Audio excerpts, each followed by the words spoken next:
Hello, नमस्कार. कशा आहात सर्वजण? सर्वांना सर्वात प्रथम श्री स्वामी समर्थ. हा व्हिडिओ आहे स्वामी प्रकट दिना दिवशीचा.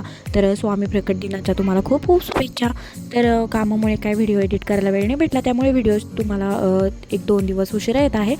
आणि चला आता दिवसाची सुरुवात माझी हळदीच्या लेपनापासून सुरुवात झाली होती बरं का. मी अगोदर स्वयंपाक वगैरे करून घेतला आणि म्हटलं अगोदर हळदीचं लेपन करून घ्यावा, तोपर्यंत वाट मग रांगोळी काढायला ते.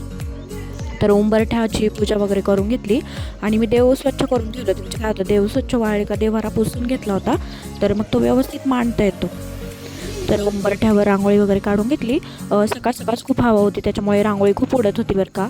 तर मी स्वामींची रांगोळी काढली होती. तर जमली आहे का मला कमेंटमध्ये नक्की सांगा.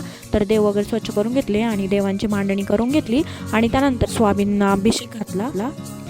तर अगोदर दुधाने अभिषेक घातला, त्यानंतर तूप, मध आणि त्यानंतर थोडीशी साखर, कुंकाणे आणि त्यानंतर स्वच्छ पाण्याने पुन्हा एकदा धुवून फुलांचा वर्षाव केला त्यांच्यावरती आणि पूजेची मांडणी वगैरे करून घेतली व्यवस्थित.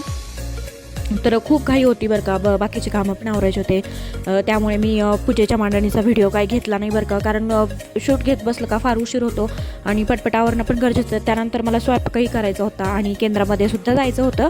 तर मी अगोदर स्वामींचं श्रीसुक्त, पुरुषसुक्त वाचून घेतलं आणि त्यानंतर आपण ग्रंथाला म्हणजे स्वामी चरित्र वाचायला सुरुवात केली. तर 1-1.5 तास लागला मला ते वाचण्यासाठी आणि त्यानंतर मग स्वयंपाक करून घेतला मी. कारण मग केंद्रात खूप उशिरा गेलं का मग आपल्याला आरती वगैरे काहीच भेटत नाही. तरी पण थोडासा उशीर झालाच होता मला जायला, कारण पुरणपोळीचा स्वयंपाक म्हटला का फार वेळ जातो. तर ग्रंथ वाचून घेतला मी अगोदर आणि त्यानंतर लागले मी स्वयंपाकाला.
तर संपूर्ण वाचून झालं आणि मी चेंज वगैरे केलं, कारण साडीमध्ये सवय नाही राहिली, त्याच्यामुळे चेंज करून मी पटपट स्वयंपाक केला. आणि नवीन साडी असली का थोडंसं अवघडल्यासारखं पण होतं बरं का आपल्याला, मग काही सुचत पण नाही बरं का आपल्याला कामे. तर पीठ वगैरे मळून घेतलं मी पोळ्यांसाठी. तर आज पुरणपोळीचा स्वयंपाक म्हटलं आज, कारण मी गुढीपाडव्याला पुरी केली होती. तर कारण की ह्याच दिवसासाठी मी खीरपुरी केली होती, म्हटलं दुसऱ्या दिवशी पुरणपोळी करायची आहे. तर छानपैकी असं मऊसूत पीठ मळून घेतलं आणि त्यानंतर डाळ शिजायला लावली. म्हणजे बाकीचं काम आवरेपर्यंत आपली डाळ शिजून होती.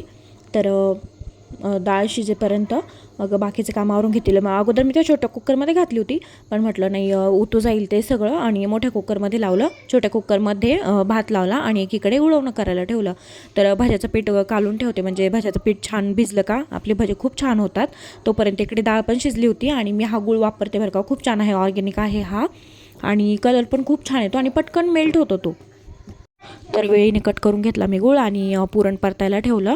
तर काय करतात, डायरेक्टच कुकरमध्ये हे करतात, म्हणजे आपलं परतून घेतात पुरण. पण तसं नाही, मला असं कढईमध्येच सेपरेट आवडतं बरं का. तर एकीकडे आमटीची तयारी पण सुरू होती. तर आपले रेग्युलर कांदा, खोबरं, 1-2 हिरव्या मिरच्या, कोथिंबीर, अद्रक, लसूण घालून त्याची पेस्ट बनवून घेतली आणि आमटीला फोडणी दिली.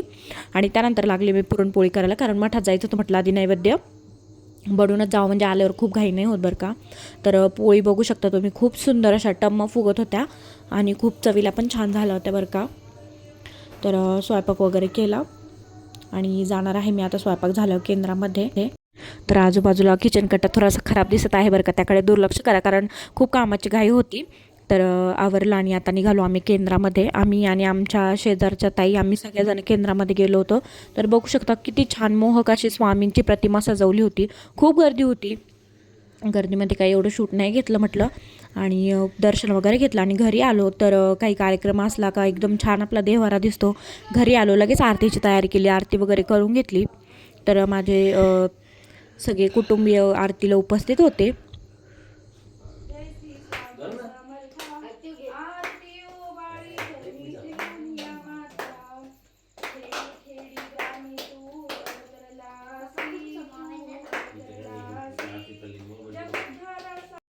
आरती वगैरे झाली, स्वामींना नैवेद्य दाखवला आणि आम्ही सर्वांनी जेवण करून घेतलं.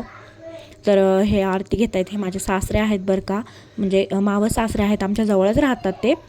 तर आम्ही म्हणजे एकत्र जेवणार होतो आम्ही सगळे. त्यानंतर स्वामींना नैवेद्य दाखवला आणि आम्ही सगळ्यांनी जेवण केलं. तर कसा वाटला माझा व्हिडिओ कमेंटमध्ये नक्की सांगा. व्हिडिओ आवडला असेल तर एक लाईक नक्की करा. भेटूया अशाच एका व्हिडिओमध्ये.